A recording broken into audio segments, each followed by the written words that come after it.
This is the demonstration video for my Internet of Things project. My artifact is designed to record ambient light in any given room and then report that data onto a ThingSpeak graph and then also tell the user when they're using too much electricity by judging on the brightness of their room. This is designed in a way that daylight during the day won't set off the alarm, but bright lights in a room, such as your ceiling light, will set off the alarm. So going into what we've got, the first things we have this LCD display. Now this gives us some information about the what's kind of going on, what the system's thinking. So the first thing we have is the IP address that I'm using. Now at the moment I'm connected to the mobile hotspot on my mobile phone, which I'll show in just a moment.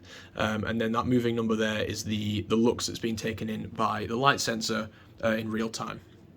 So it's constantly updating that. Whenever it gets a change, it'll update the display and it'll also update the ThingSpeak graph.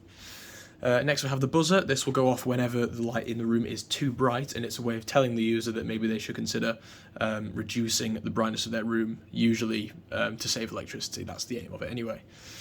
So if we head over to the ThingSpeak graph, we can see that this is recording the usage. Now this updates whenever there is a significant noticeable change in the ambient light.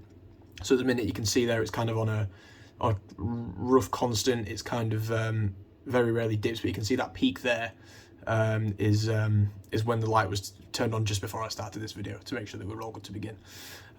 So to demonstrate that then, what we'll do is we'll turn on the big light in this room.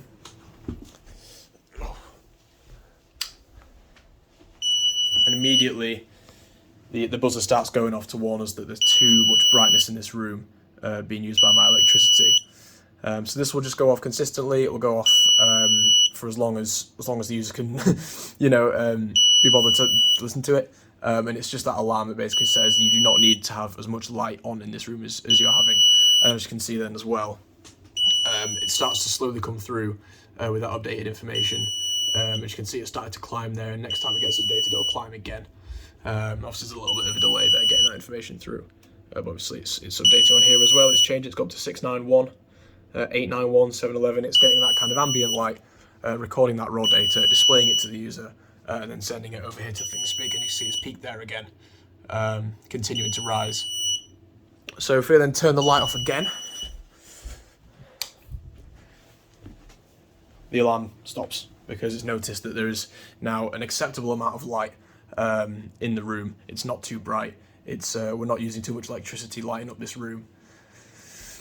So yeah, that's kind of the basic functioning of it. The idea here would be that it would kind of be used in the home to warn homeowners when maybe they're using a little bit more electricity than they need to. I know I personally am a culprit of using too much light in the house sometimes, and having something like this would tell me, oh, hang on, my lights are on, I don't need to have them on, let's turn them off, save that electricity. That was a kind of an idea that came from the cost of living crisis at the moment, which made me sort of think that it would be a good idea. Now, one other element that I have got involved is I did write a quick NFC tag. Now, I can't show this tag on video because I need to use my phone to tap it, and I can't show that, obviously, because I'm recording with it. But what would happen here is I would tap my phone down, and it would take me straight to this ThingSpeak website. As you just can see there, that graph started to come flat again now that the lights come down.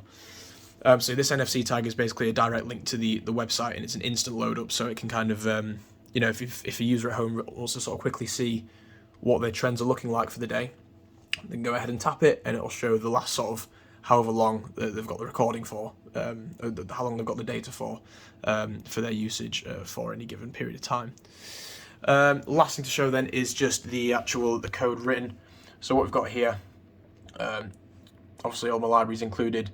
We've gone through the setup, got the internet connection set up, that's all functioning, all the right things there. You can see the code there to get the IP address displayed on the LCD. That tells us that we are connected to the internet, and should I fail to connect to the internet, it does also say fail somewhere there, just there.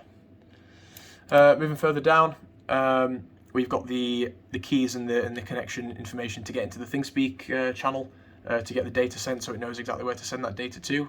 And then obviously we know that ThingSpeak is doing all the work with the data analytics there on the graph. Moving further through then, that wraps it up. The only other thing there we've got is the the programming to tell the buzzer exactly what kind of pitch to make, how long to make it for, the delay, the gap, this kind of thing. Quite simple code when you really break it all down per kind of per module within the board.